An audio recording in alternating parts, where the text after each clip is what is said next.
Go lay down. It's not time to hunt. Hi friends, welcome back to the Avocado Toast Budget. If you are new here, my name is Lexa, and today we are going to talk about all of the things that I always remember to include in my budget. A few weeks ago, I did a video up here on YouTube that I talked about all of the things that I stopped spending money on and therefore stopped including in my budget whenever I started paying off debt, learning how to budget, and save more. So I wanted to do a video that kind of countered that and talked about the opposite things, the things that I make sure to still include in my budget and the things that I still spend money on, despite the fact that my priorities around money have changed. But before we get started, make sure if you enjoyed this video that you give it a big thumbs up. It really helps out the YouTube algorithm, helps boost this video to the top. That way more people can find this content. So let's go ahead and get into it. The first thing that I make sure to always include in my budget is coffee. I have, from the start, had my own line, my own category for coffee, iced coffee, Dunkin', Starbucks, all of that. I have never once given that up in order to meet my financial goals. I have always been someone who has advocated for continuing to spend money on the things that bring value to your life and bring you joy, and getting a cup of coffee that is made by someone else that I don't have to worry about and that just fills up my soul and my body is something that has always been worth it to me and something I have always made sure to include in my budget. Now, luckily over time, I have learned about different cashback apps and different money saving apps that you can convert your cashback into gift cards, and most of the time I use that money for my coffee money. I still include a line in my budget for coffee just in case I overspend or I don't have as much money that month to spend on a gift card for coffee. Usually that's around $25 now, but I would say typically I actually spend closer to $75 or $100 a month on coffee, and it is money that in my opinion is very well spent. If you want to know more about cashback apps, all of that, I will link all of my favorite ones down below. But honestly, using those cashback apps is like one of my favorite ways to fund my love of coffee. The second thing that I always include in my budget is my FabFitFun subscription. So this isn't sponsored or anything. I have been sponsored by FabFitFun in the past on TikTok, but I have used their services for years and I absolutely love it. There was a point in time where I thought that maybe I would stop subscribing to FabFitFun, and then by the time I canceled it and before the next box even rolled around, I'd already missed it and I was sad that I wasn't getting the next box, so I went ahead and just renewed my annual subscription. I do the annual subscription because you get it for a lot cheaper, and I always enjoy the boxes. It's something that I've always included in my budget, and I just budget for it on a monthly basis, even though I actually spend on it yearly since I do the annual subscription. And for me, it's worth every penny. I have tried tons of different subscription boxes, and honestly FabFitFun is like one of the only ones that I've actually stuck to, because I started to ask myself, like, if someone offered me the amount of money that I'm paying for this box or the box, would I actually take the box and the things in it, or would I just rather take the cash? And for every other subscription box, the answer was I would rather just take the cash. I didn't think that the things I was getting inside the box were actually worth it. But for FabFitFun, that is one thing that has always brought me a ton of joy. And I like that it is more of a seasonal box, because I felt like even though I was excited to get boxes like BoxyCharm or Ipsy every month, it just became a little bit too much and it wasn't as exciting anymore. Whereas getting it only every few months is like the perfect amount. Liz and I love to open it. We make a game out of it, guessing how much the products are typically worth. I absolutely love it. So that is something that I have always included and probably will continue to include in my budget. Okay, I just want to interject real fast and say that my cat Dory has decided she's into a hunting mood. Normally she does this at like 10 p.m., but she's decided now she's going to hunt. So if you hear her making her little hunting noises in the background, it's been, she does it so often I like can't film around it. So I'm trying to get her to come over here, but if you hear a cat meowing loudly in the background, Dory is hunting hair ties. The third thing that I always include inside of my budget is my car maintenance sinking fund. So this is less of like a fun thing and more of a thing that I do to make sure that I am prepared for anything that happens to my car and that I don't have to put any car maintenance or car repairs on a credit card. I was notorious for doing this. For some reason, I just completely thought that it was totally unexpected that my 2002 Ford Taurus was going to need new brakes or the air conditioning would inevitably give out, and every single time I just put that money on a credit card. and it would put me deeper into credit card debt because I wasn't financially prepared for those things. And when I discovered the concept of sinking funds, the first sinking fund that I established was a car maintenance fund. If you want to know more about sinking funds, I will link the video that I did up here. I talk more about like my car maintenance fund and all of that, but I really go into depth about what sinking funds are and how you can use those to save more money and to get yourself out of debt. But I have always and will always include a little bit of a monthly payment toward that car maintenance fund. That way, whenever things inevitably roll around and I need to dish out some money to repair my car or to just keep up with it, I have that money already set aside in my budget and I don't have to worry about it. This maintenance fund has already saved my ass a couple of times and I am so thankful for it. The fourth thing that I always include in my budget, and it's more like two things but in one, is I have two different oh shit categories. And I've had people ask me about this, why I have two different ones, so I want to be able to explain that here in a video. So I have two different categories. One is things I've forgotten about and one is oh shit. And the reason that I have these two different categories is because one of them is a monthly oh shit category, which is basically just like my monthly miscellaneous things.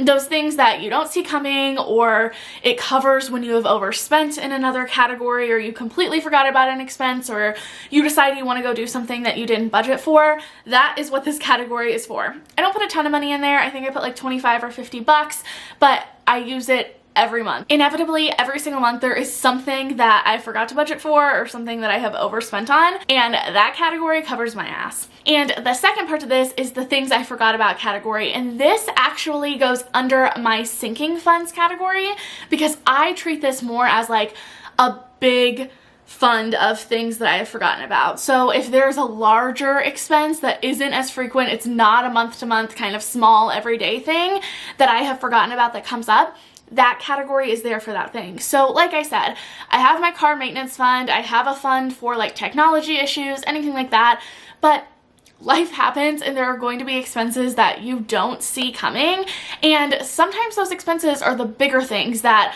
might only happen once a year, they might only happen once every few years, they might be a completely random thing, but that category is set there to cover that expense. So I don't take money out of that category month to month like I do my oh shit category. That pretty much just kind of stays piling up and adding onto itself until that unexpected thing inevitably rolls around. And what I typically do is I add to this every month for the year, and then at the end of the year, whatever is left in that category, I spend it on myself and I use it as like a bigger fun money category. So this kind of acts as like two things. It is there so I have motivation to save that money, but I also have motivation to not have to use that money and to make sure that I have a budget that is working for me, because I know at the end of the year, if I don't use that money, I get to spend it on whatever I want. So that is the reason that I have two different types of miscellaneous categories in my budget. The fifth thing that I always make sure to include in my budget are investment contributions. I have done this from the start. Back when I was employed through a company full-time, I had 401k contributions, but I also had a Roth IRA. So I made sure to put enough into my 401k that I met my company match, but I put the majority of my investment contributions into my Roth IRA because I had more control over that. That was the first reason. I knew exactly what I was investing in. I knew that they were very low cost, low fee funds, and you don't really have as much control over what you're investing in your 401k typically. Typically your company kind of has control over that. So that was reason number one that I invested most of my money into my Roth IRA. Reason number two is because it is a Roth account. So if you want to know more about that, the difference between a Roth and a traditional account, how to get started investing, even the difference between like an IRA and a 401k, I will link my investing 101 video up here. That is going to give you literally all of the information that you need to know to get started investing, even if you know nothing, but it's not going to include any of the fluff and the extra things that you don't need to know. So I continue to and will always continue to have a line in my budget specifically for contributions to my IRA. The sixth category that I always include in my budget, I call it pay it forward right now, but really it is just for donations, random acts of kindness, random gifts, all of those things. It's not like a specific amount that I give to one organization or to one person, but I often find that like on a month-to-month basis, there are times that I want to donate $10 here or there to either a GoFundMe or something that an organization is doing that I want to rally behind. And I want to make sure that I have that included in my budget. Of course, I could always move things around, and I have done that before in the past, but I have just found that that donation / pay it forward / random acts of kindness category I always end up using, so I continue to put that in my budget. That way I have some money there to donate or to give to someone who is in need whenever I feel like it. I also use this category for just like random gifts when I'm thinking of people. With COVID, I really haven't been like out and about as much using it for that reason,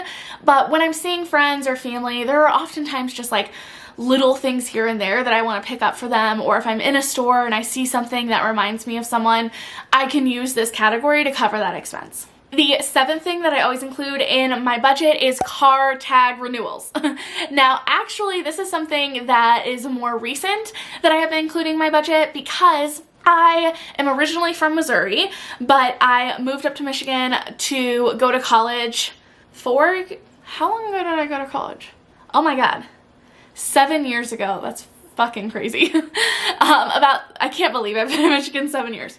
Okay, so about 7 years ago, I moved up from Missouri to Michigan, but for the majority of the time, I had a Missouri license. I continued to go back home during like breaks and everything. I just kind of went to college up here, so I continued to have a Missouri license. It benefited me because Missouri insurance is so much cheaper, and I was a college student up here. I wasn't really sure if this was like going to be my permanent residence, but once I graduated, got my master's degree, all of that, I figured out, okay, I was here. Apparently took me 6 years to figure that out, because around a year or two ago, I finally got a Michigan license, and because of that, it would have been around a year ago, because this year was the first year that I had to renew my tags in Michigan, and I didn't really know how that worked. So I didn't know exactly how much to save. It's different in Michigan than it is in Missouri. So recently I just started doing a car tag renewal fund, but I had included assuming that I was going to be paying my car tags into my car maintenance fund, so I upped it by like $5 or $10 a month. But now I have a separate specific category for car tag renewals now that I know how often that happens, when it's going to happen, and how much it's going to be here in Michigan. And I am so glad that I have that. It's going to make paying my car tags so much easier next year.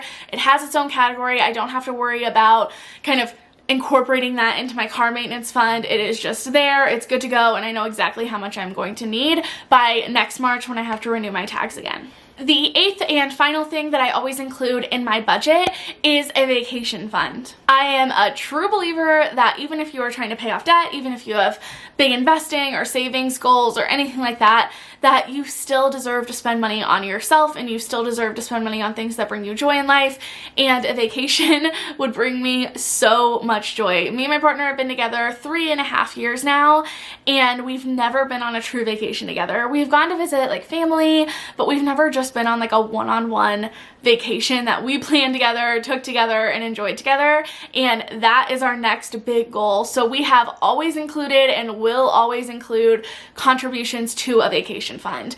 We don't know where we want to go right now. We've been talking about it. We've been talking about options, but we don't know how much it's going to cost. We don't know when we'll go or where we'll go. Who knows what the world is going to look like within these next like 6 to 12 months, but we know that when the time comes and we can safely travel and we can go somewhere that we want to go, that we want to have the money for it. So we have been contributing to a vacation fund and will continue to do it. And for us, it is money that is extremely well spent, and I cannot wait to spend that money. So that is it for today, and the list of things that I always make sure to include in my budget. I have tons more. If you want to see a part 2 to this, just let me know in the comments down below. Also, remember, if you did enjoy this video, to give it a big thumbs up. It really helps out the YouTube algorithm, helps boost this video to the top. That way more people can find this content, and I will see you all next time. Bye.